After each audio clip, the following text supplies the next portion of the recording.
Hi there, how are you doing? My name is Karen. I am the Plant Power Coach and I am a plant based health coach. My job is to help people achieve their health and their weight goals using the power of healthy plant based nutrition. I also help them with things like their mindset, their relationship to food, their relationship to themselves, even all the juicy things that come with being a health coach. So I'm here today to talk to you about what to expect in your body as you transition from, say, the standard American or the standard Australian or the standard Western way of eating to a more whole food, plant-based way of eating. Now, this came about because I have a client who is going through this at the moment, and it sort of came as a little bit of a shock. So I thought I would record a video to walk anybody else who's maybe new to plant-based eating and help them understand what's going on in their body. And then leading on from that, I'm then going to walk you through the pros and cons of changing your diet overnight immediately versus making it more of a slow transition. So to start off with, what to expect in your body. This will, of course, is going to be very different for everybody, and it depends on where you're at the moment. So if you've been eating a very unhealthy diet, if you say have health complications that is prompting you to change your diet, then the likelihood is that you're going to go through a little bit of a rough patch. However, if you're reasonably healthy at the moment and you're just making a slight transition to your diet, then this is probably not going to affect you so much. But I'm really here speaking to the person who is potentially making a massive change to their diet, going from eating a diet of highly processed, meat-based, animal-based foods, and now looking to transition to whole food plant-based eating. So I want you to know that what you're going to experience is completely normal too. I want you to be informed, but it's completely normal, and you're just really going to have to ride it out. It's not going to last forever. Things will come through, and you're going to feel amazing at the end. It's definitely worth the ride. So to start off with, I'm talking about toxins. So our world is just like completely awash with chemicals and toxins these days. They are everywhere. They're in places that we can't control, and yet they are in places that we can control. So they're in the air that we breathe, the water that we drink. They're in fabrics, they're in paper, they're in cleaning products, beauty products, cosmetics. They're in virtually everything that we touch. They're in the sofa that you sit on. Right. So they are everywhere. And then we've got the food supply. So processed foods really started to explode onto the market after World War II as a lot of convenience and prepackaged foods started to enter the market.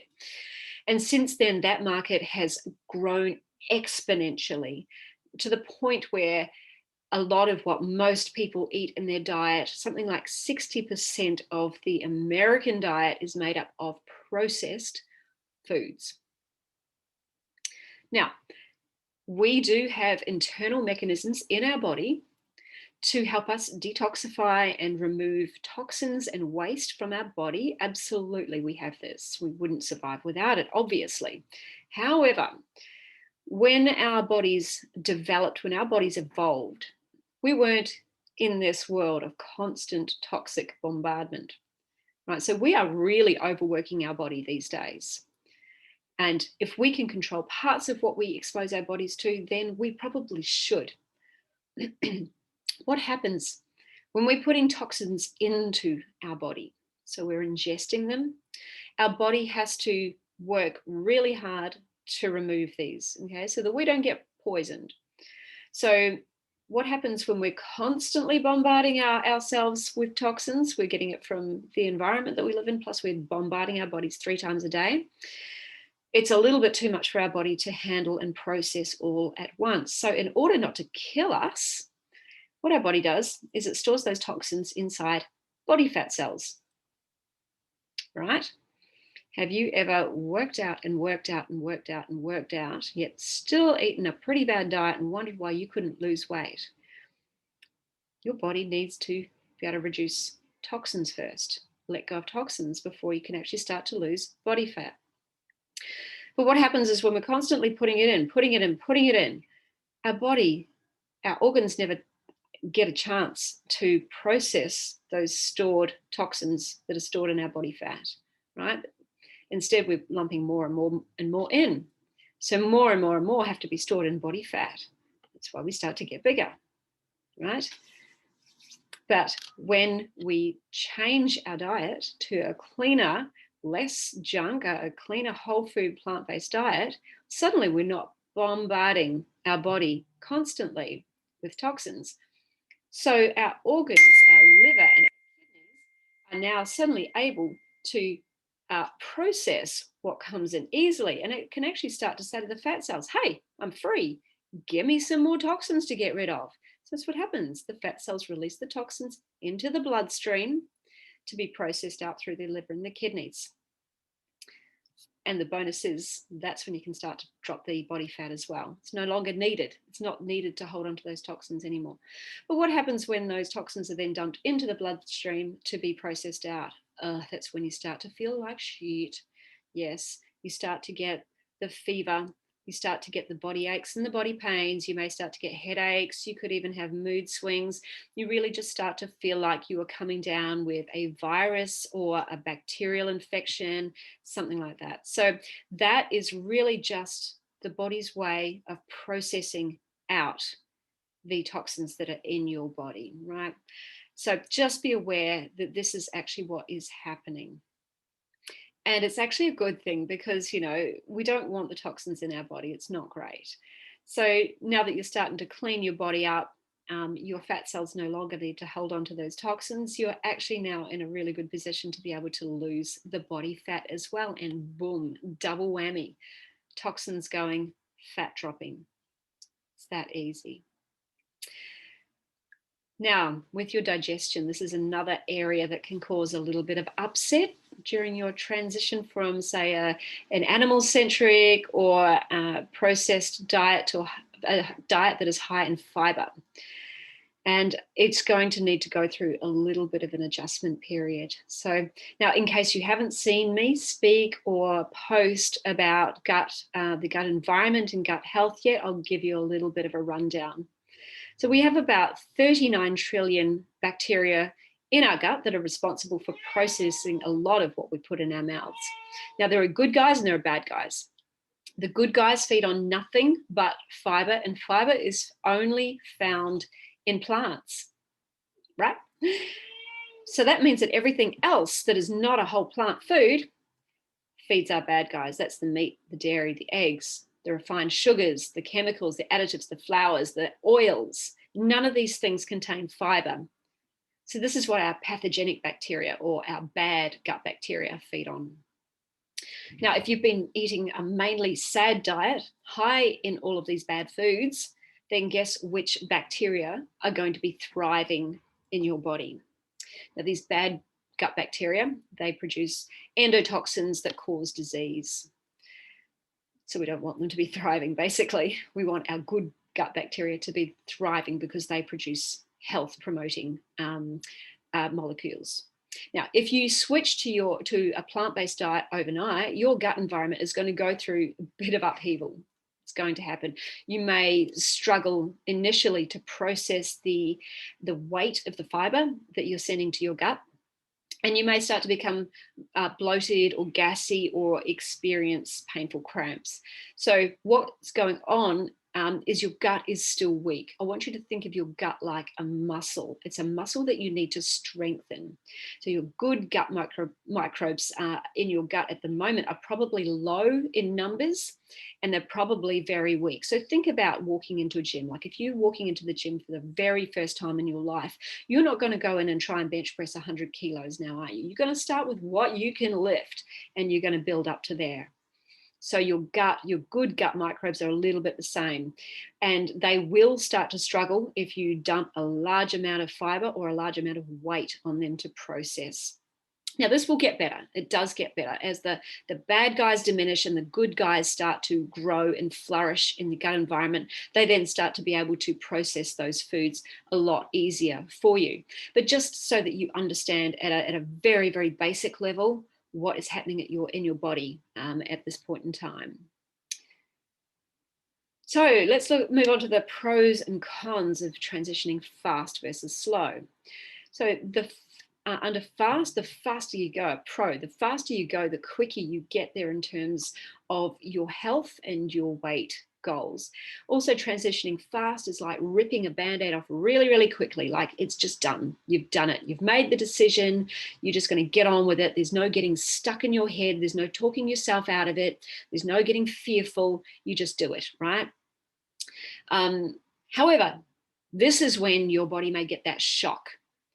And that's when you may go through that feeling of adjustment. You get those feelings of detoxification starting to happen. You start to feel physically uncomfortable.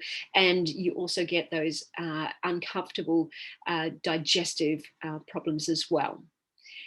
Another con potentially is that you have to learn a whole new set of recipes just like that, just overnight. But don't let that part stop you either. There are a ton of great recipes out there on the internet, on Facebook, on Instagram. All you need to do is look. Now let's look at transitioning slowly. Okay, so a benefit of moving slowly is that your body actually gets time to adjust to each new transition.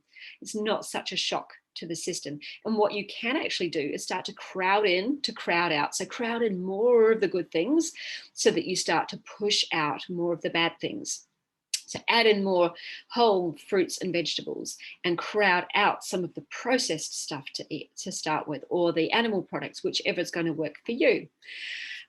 Also, your mind gets used to a new transition phase as well. So we have this thing called our critter brain. That's the part that suddenly gets fearful about change, about wanting to do new things in our life. So as we move more slowly, that critter brain just sort of settles down and doesn't start to get so panicky about making massive changes to your life. Now, the con here is that you may get stuck in your transition. So you starting here, you want to be here, and you end up here, right? And the con is that your mind keeps you in that stuck state. You get there and you just can't seem to move forward, can't seem to find the motivation to keep going on your journey.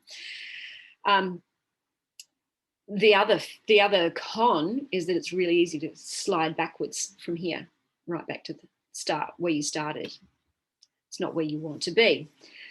But in this case, knowing your big why and why you're on this journey, why you have to do this, is what is going to keep you strong and moving forward. So again, it can there are benefits and there are pros and there are cons to each of transitioning fast and transitioning slow. You just need to understand you, your body, your mind more than anything, and know what is going to work for you. For me, it was a slow transition over the years. I started out pescatarian.